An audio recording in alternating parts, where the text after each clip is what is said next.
In the last module, we studied the design of SVAJ curves for follower motion. We used polynomials to design the motion. The computational procedure consisted of 3 steps. First, we wrote down the boundary conditions for the rise or fall motion to satisfy the problem requirements as well as fundamental law of CAM design. The example we used was that of a double dwell or rise dwell fall dwell motion, and we used the rise motion portion of the curve to illustrate our approach. If you recall, we used the fundamental law of CAM design to write down the boundary conditions. The fundamental law of CAM design states that the velocity, acceleration, and displacement curve should be continuous throughout the motion. For double dwell follower motions, this implies that the velocity and accelerations should be 0 at the end of the motion because you are going from a stationary position to a stationary position. Now, if you also recall, when we had another problem requirement that the jerk should be also 0 at the endpoints, we just added them to the boundary conditions. Once we have the problem requirements and the boundary conditions, we can choose the polynomial of appropriate degree. Note that the degree of the polynomial should be the number of boundary conditions minus 1. After that, we use the boundary conditions to compute the coefficients of the polynomial. So the key step is the first step here. If we can write down the boundary conditions correctly, after that, the steps are very mechanistic. So what you really have to be careful about is to see that what your problem is actually stating and then write down the boundary conditions appropriately. As an exercise, the first problem in your assignment asks you to design the rise motion for single dwell follower motion. In that case, the key thing is to write down the boundary conditions appropriately. In the last module, we had focused on the rise function, and I had told you that the fall function is similar. So let's now look at how to design the fall function. There are 2 ways to go about it. One is to write down the boundary conditions for fall and follow the same procedure as you had done for rise. The other is to ignore whether it is a rise or fall motion and just do what we had done for the rise. And then to convert those rise equations to fall equations, you need to subtract the rise displacement function s from the maximum lift h. If sf is your fall function, then sf is h minus s. This implies that the velocity for the fall function will be dsf d theta, which will be minus ds d theta, which is the negative of the velocity for the rise function. Similarly, the acceleration for the fall function is the negative of the acceleration of the rise function, and the jerk for the fall function is the negative of the jerk for the rise function. So that would be a simple way of getting the fall functions. Another point to note here is that what we have obtained thus far are the small SVAJ curves. The V's, A's and J's are derivatives with respect to the angle, not time. So in applications, you may have to convert these to the capital SVAJs, where the derivatives are with respect to time. Now the question becomes, how do you convert from the small SVAJ to the capital SVAJ? And the second question is, as we had discussed before, I told you that it is okay to use the derivatives with respect to angle instead of the derivatives with respect to time because we have constant angular velocity. How can you make this argument a little bit more formally? So over the next 2 slides, what we will do is derive a relationship between the small SVAJ and the capital SVAJ, and that will also help in giving a formal argument for the procedure that we have used thus far. The discussion here is very general and it does not need polynomial representation of the function f. So let us assume that the follower displacement s and the angular rotation of the camshaft theta is related by s equal to f theta. What we had done before is where the function f was a polynomial. Let omega be the constant angular velocity of the camshaft. Then the velocity capital V of the follower is v equal to ds dt, which is d dt of f theta. And I simply use the chain rule to write d dt of f theta equals to d d theta of f theta times d theta dt. This can be written as f prime theta times omega. Now you know that d d theta of f theta is what we had defined as the small v. So you have capital V is equal to small v times the angular velocity omega. Now recall, the units of small v is length per radian and the unit of capital V is length per second. So you will see that in terms of units also this relationship makes sense. The acceleration capital A equal to d dt of capital V, this should be capital V here, which gives us d dt of f prime theta times omega.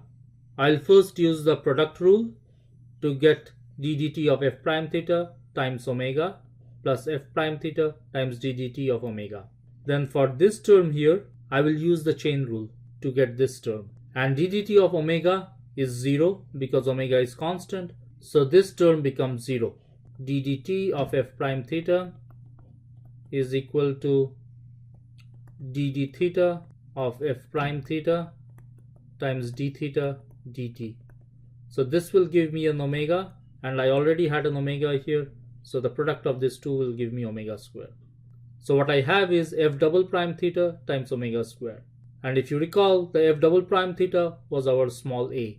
So I have a times omega square. So when I am converting the accelerations, I have to multiply by omega square. And this only holds if omega is constant. Otherwise this term will not be 0. So this will not hold. The jerk is d dt of capital A, which will give us d dt of f double prime theta omega square. First, using the product rule, we get these two terms. However, this term is 0 here. So only the first term is left. And again we use the chain rule to get this term here. Now f triple prime theta is our small j jerk. So we get j times omega cube. So for the jerk, to convert small j to capital J, I have to multiply by omega cube. Again, note that the units here are with respect to angle, where the units here are with respect to time. So now you know that after you have the small v, small a and small j, how you can convert it into the capital V, capital A and capital J. And note that the displacement is the same. So capital S is equal to small s. Now one more thing that you can get from here is that the velocity, acceleration and jerk are proportional to the first, second and third derivatives of the displacement function with respect to theta. Therefore, we can use v as d d theta of f theta, a as the second derivative of f theta and j as the third derivative of f theta with respect to theta.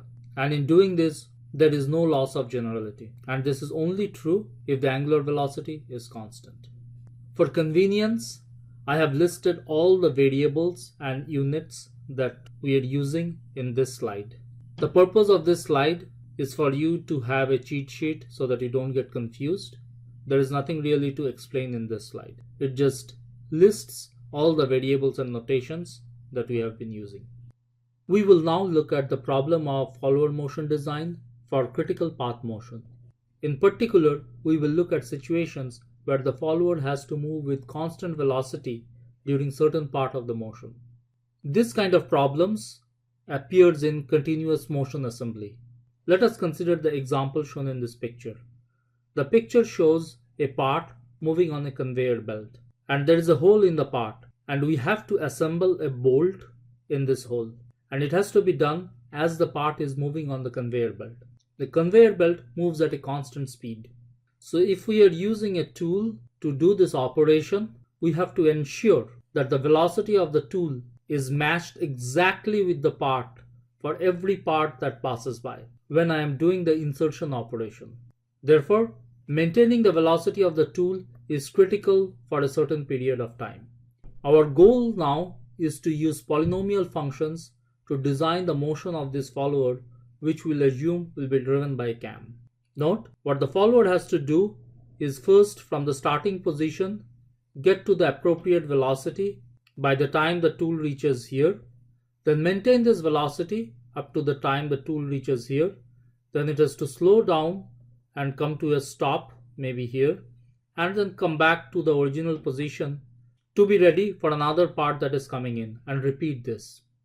If we use numbers and we say that the conveyor belt is moving at a velocity of 10 inch per second. So we have to maintain a constant velocity of 10 inch per second. And let's say we have to do it for half a second for the operation to be successful, which is the time it takes to insert the bolt.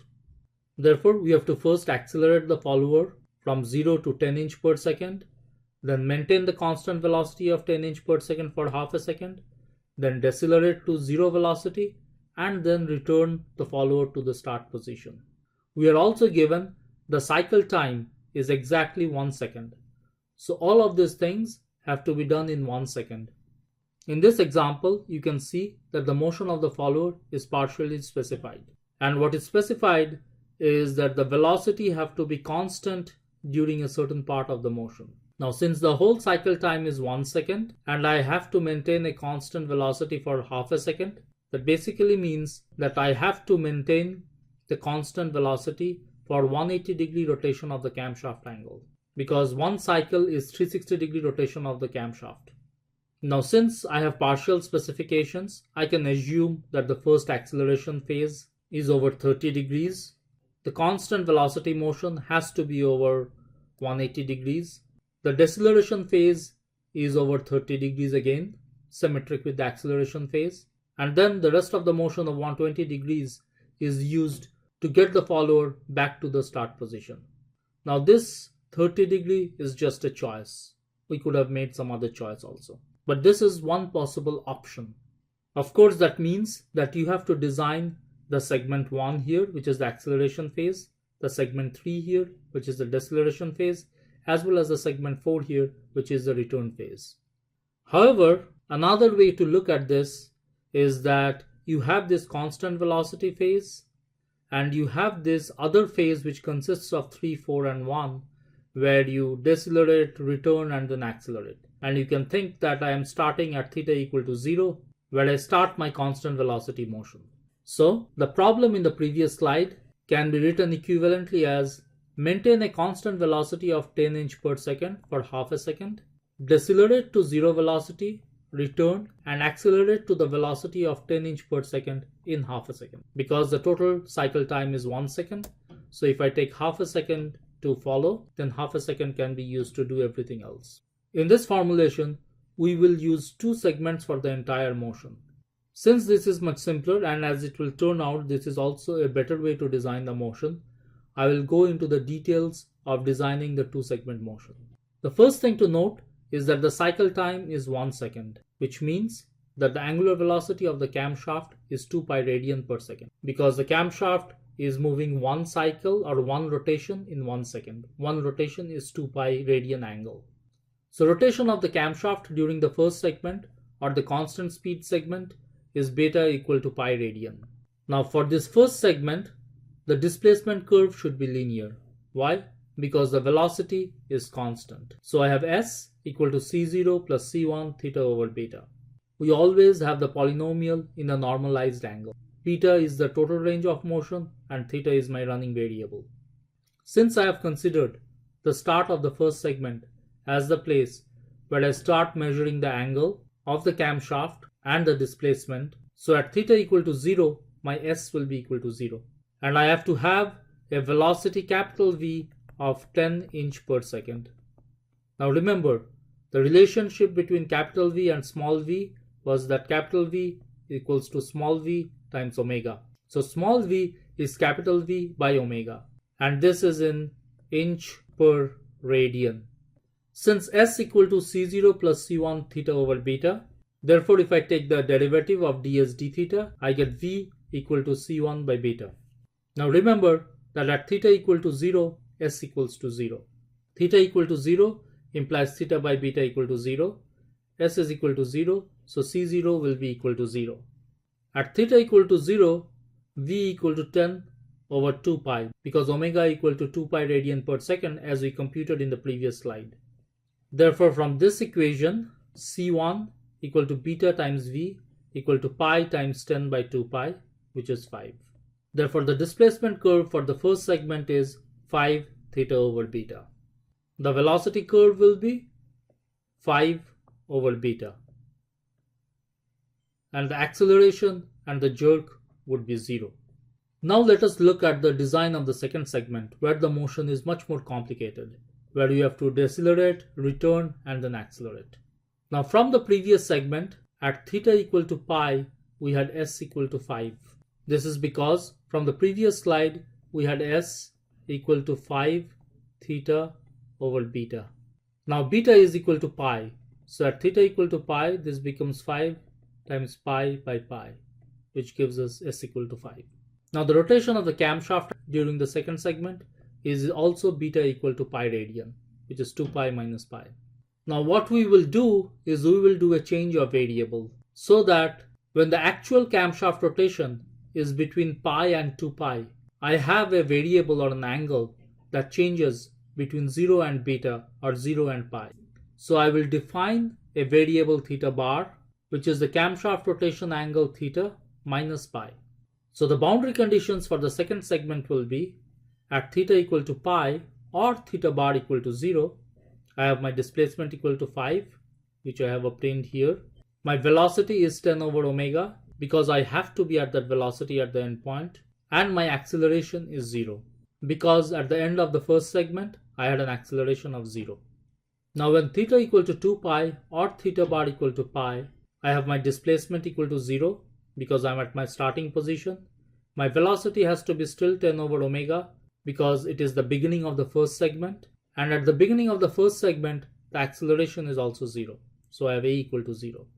So I have 6 boundary conditions. This implies that my curve should be a 5-degree polynomial. And there will be 6 unknowns c0 to c5. And now the variable of this polynomial is theta bar by beta. So if you have to write the polynomial in the standard form, you should make sure that you have changed the variable so that the running variable goes from 0 to beta, and we use the normalized angle theta bar over beta. This is a detail that you have to be careful about. So from this displacement curve, we can find the velocity, acceleration, and jerk equations. And this is done by v equal to ds d theta, a equal to dv d theta, and j equal to dA d theta. And we have seen how to take these derivatives in the previous module, so I will not repeat them here. Now at theta bar equal to 0, s equal to 5. So at theta bar equal to 0, this is 0, this is 0, this is 0, this is 0, this is 0. I have s equal to 5. So c0 will be 5. So recall from the previous slide, v was equal to 10 by omega, and omega is 2 pi radian per second. So v is equal to 5 by pi. Now at theta bar equal to 0, this term is 0, this term is 0, this term is 0, this term is 0. And v equal to 5 by pi. So c1 by beta, or c1 by pi because beta equal to pi, equal to 5 by pi. So c1 equal to 5. Now the acceleration is 0. Now theta bar equal to 0 implies this term is 0, this term is 0, this term is 0. And acceleration is 0. So 2c2 by beta squared is equal to 0, which would imply c2 is 0. At theta bar equal to pi, s equal to 0. So at theta bar equal to pi, since beta equal to pi, this is 1, this is 1, this is 1. Now we already have c2 equal to 0, so this term is not there, and this is also 1. Furthermore, we have c0 equal to 5 and c1 equal to 5. So this is 5 and this is 5. S is 0. So you can do 5 plus 5 and take it to the other side. That gives us this minus 10. And from here we get c3 plus c4 plus c5. So we get the equation c3 plus c4 plus c5 equal to minus 10. V equal to 5 by pi. This is 1. This is 1. This is 1. This term is not there since c2 equal to 0. c1 is 5. Beta is pi. And V equals to 5 by pi. So you can see that this 5 by pi and this 5 by pi cancels out. So you have 3c3 plus 4c4 plus 5c5 equals to 0. the acceleration equal to 0 at theta bar equal to pi. So when theta bar equal to pi, this is 1, and remember beta equal to pi. That's why theta bar by beta equal to 1. So this is 1, this is 1. C2 is 0 and A is 0. So we have 6C3 plus 12C4 plus 20C5 equal to 0. Now you need to solve these three equations for C3, C4, C5. These are three linear equations. You can solve them. If you solve the linear equations, you get C3 equal to minus 100, C4 equal to 150, and C5 equal to minus 60. So you can design your SVAJ curves for the second segment. Now if we plot the results that we obtained from the two-segment design, it is shown on this top left corner here. For the four-segment design that I had talked about previously, but for which I had not shown the details, the plot will come out to be something like this. And here I have converted everything into inches and inches per second and inches per second square. Now the thing to note here is that both designs satisfy the fundamental law of CAM design, in that the displacement, velocity and acceleration curves are continuous. The jerk curve is not continuous because that is not a requirement of the fundamental law of CAM design. However, you will see that for the two-segment design, the total displacement is a bit smaller. To get the total displacement, you need to do 5.484 plus 0.484 here, which comes to be 5.968, whereas here the displacement is 6.112 inch. Furthermore, the peak velocity magnitude for the two segment is 27.5, whereas it is 29.4 here. And the peak acceleration is 230 inch per second square, where it is 257 inch per second square here. So for the software requirements of having lower peak velocity and lower peak acceleration, the two-segment design does better. So the two-segment design is clearly preferable over the four-segment design for this case. So the key takeaway point here is that even with polynomial functions, you have different choices as to how you are designing the SVAJ curves. And you should look at these various choices carefully, analyze them, and then select one. This concludes our discussion on follower motion design. In the next module, we will look at how to use the SVAJ diagram and obtain the CAM profile.